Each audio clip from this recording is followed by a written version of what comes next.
What's going on, guys? John here. Today we're going to be talking about why I ditched my Meguiar's dual action polisher and replaced it with the Griot's Garage G9. Let's get into it. So having been a hobbyist detailer for around 10 years, one of the most important parts of the whole detailing process is having a dual action polisher. Now the whole point of a dual action polisher is going to give you a higher speed and more power to actually correct the imperfections in the clear coat. You know, some years ago you'd see a lot of people using like random orbital buffers, and there's really no purpose for those other than to apply, waxes and any sort of sealant.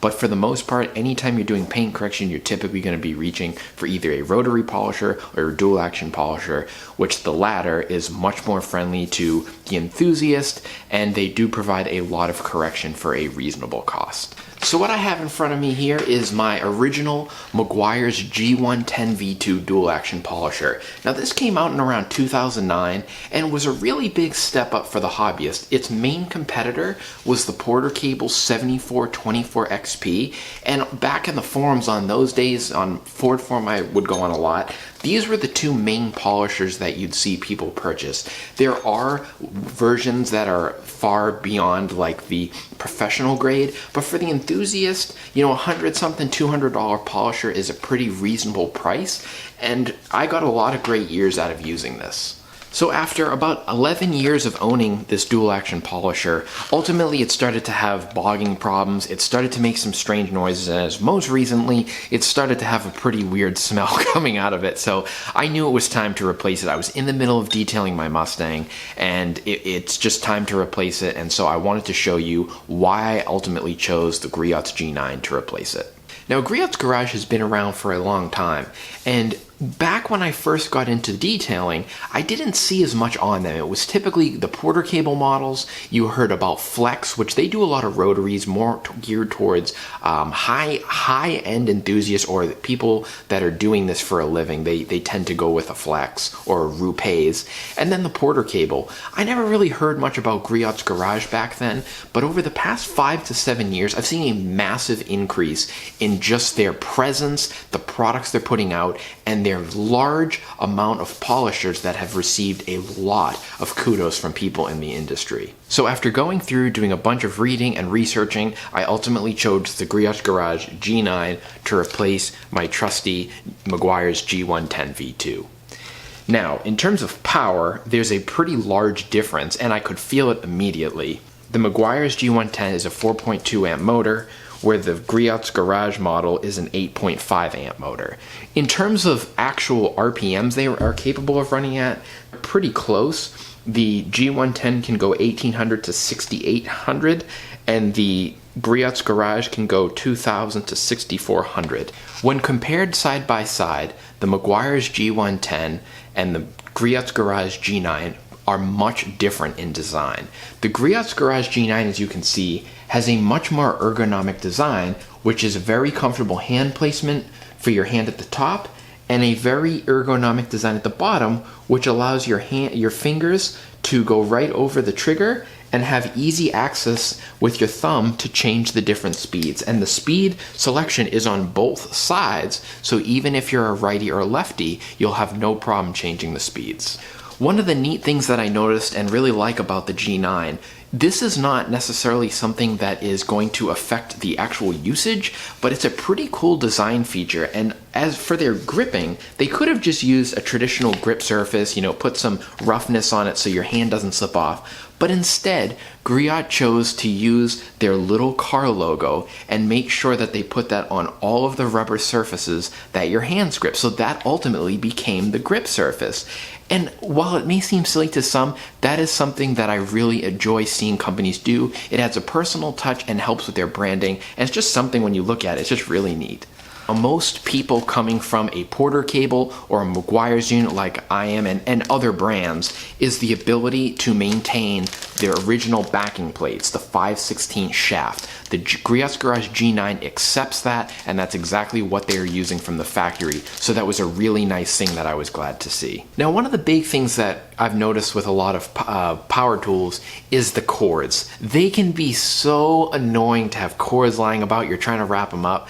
Well, I really appreciate how Griot's made the cord removable. and it's super easy. It looks very much like a traditional computer power cable, and it has a really nice strain relief, and it plugs right in, and it's easily removable, which I really like. I think that it's a really nice feature for storage, because let's face it, for a lot of enthusiasts, you're not using this day in and day out, and I think it's nice to be able to unplug the cord, prevent it from getting damaged, and it just makes the polisher a lot easier to store. Guys, I just want to be real honest with you guys.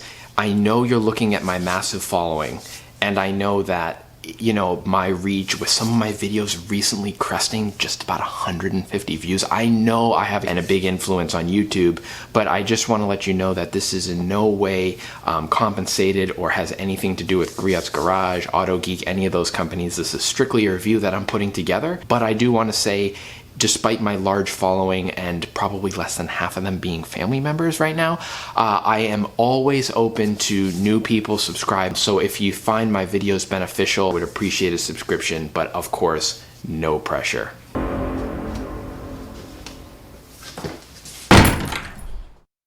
Now, I've used the G9 once so far to do my Mustang you can see behind me, and I was really impressed. I felt that the power was excellent. It was definitely leaps and bounds from what I remember with the Meguiars when it was running properly. And I also used a buddy's of mine's Adams polisher, and it felt better to me. Just the design alone, and then it just felt like a more powerful motor. I just really enjoyed using it, and I'm so happy with the decision I made to purchase it. This polisher is about $159. I purchased it directly through Griot's Garage, and I think it's a fair price. My mindset when it comes to a lot of tools, as you can see behind me, I do have a lot of Ryobi. I don't think you need to go through and buy the top of the line for everything. But with a product like this, this is where I would suggest going with a name brand. I understand that there are people out there that have used Harbor Freight models and they've had good luck with them. My thing is, I want this product to work. I hope to have it for a long time. And as you could see with the Meguiars, I've used that since 2009 and it's lasted. So to me, it makes sense to spend a little more and get a name brand product that typically is going to have a good warranty and have a good service for it. I mean, where are you going to get service for Harbor Freight?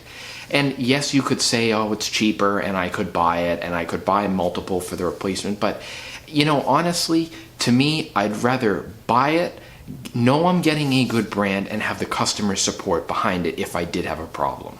However, if you are like me and maybe you have an older polisher and it's time for an upgrade, or you've maxed out, you know, your Harbor Freight polisher capability, then this is an excellent polisher based on my first-hand usage right now. I've only done my car, but I have quite a few hours using the polisher, and I'm really happy with it.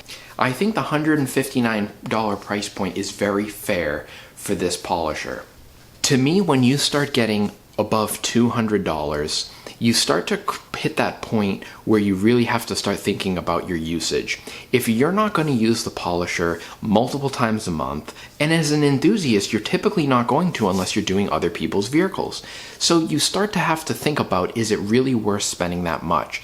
And to me, $159 is a very reasonable cost for something that you're going to use a few times a year, and then it's probably going to be sitting in your garage more times than not. I also think you need to think about the future. Ceramic coatings have become way more prominent, and so for the most part, if you are going to ceramic coat your vehicle, you're probably going to be using that polisher maybe once on the car or truck, and then you're going to have your polisher sitting for hopefully a few years because you want the coating to last a lot longer than a traditional wax, and a lot of those seem to be 2 to 5 years. So one of the biggest things that I would recommend for any dual action polisher is to set it up with a 5-inch backing plate. Now, the G9 came with a 6-inch backing plate, this right here. Now, on my G9, I currently have it with a 5-inch backing plate, and you can see the difference. Now, you may be looking at that saying, that doesn't look that big of a difference, but What the 5-inch backing plate allows you to do is run 5.5-inch pads. And versus running a 6.5-inch or 7-inch pad, you're going to be able to get a faster rotation because there's less friction on your clear coat or your single stage paint versus the pad. Whereas when you have a larger surface area, there's going to be more friction and it's more likely for the machine to get bogged down because, again, you have more surface area you're touching and you have a larger pad creating that friction. Dual action polishers also tend not to have the same correcting ability as a rotary. Now, that does not mean that a dual action polisher is not going to get the job done. That's not true at all.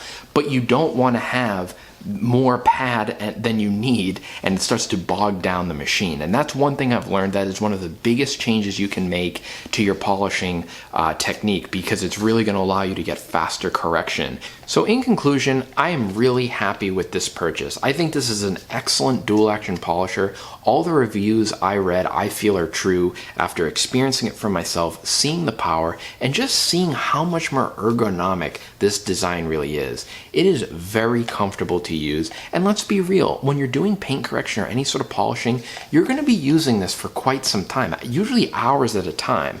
And when you take a look at the difference in design and the ability of you to have easy access to the trigger, easy access to the switch, it does have a cruise control feature that you can lock the polisher. I tended not to use that, but just the overall comfort and soft touch materials really make this a pleasure to use. When you compare it to my Meguiar's G110, it's just clunkier, it's heavier than the Griots model, which is surprising because this model is more powerful and is going to get you more levels of correction while being more comfortable. I think, to be fair, when you take a look at the different changes that the detailing industry has gone through over the past 10 years or so, with more websites, more in-person locations, and just design changes to the polishers and products we're using, I think there is a apples to oranges comparison, in a sense, to some of these older polishers. You're talking about 10-year newer technology, a much more ergonomic design, and you also have a lot more people on the consumer level just purchasing these. 10 years ago, everything had to be ordered online. Now there are even locations, and it's increased the convenience. The marketing has changed. There's definitely been an increase in the car enthusiasts being more into paint correction and having their rides looking better, especially with the social pressures of things like Instagram and Facebook groups. But I think that this represents a pretty cool change in the detailing industry for the better, and I'm really happy that I chose this model. It's done everything that I've asked of it. It works really well, and I'm looking forward to using it when I do some detailing on my truck. So as always, guys, thanks for watching. I'd love to hear, what you guys are using. If you've upgraded to the G9 or a different Griots model, what are your experiences with it? And I'd appreciate if you'd subscribe if you feel that my videos are helpful. I'm always trying to learn, always trying to do new things, and I figured it'd be fun to share some of what I've learned and some of the projects I'm doing. So thanks for watching, appreciate it, and I hope you have a good rest of the day. Take care.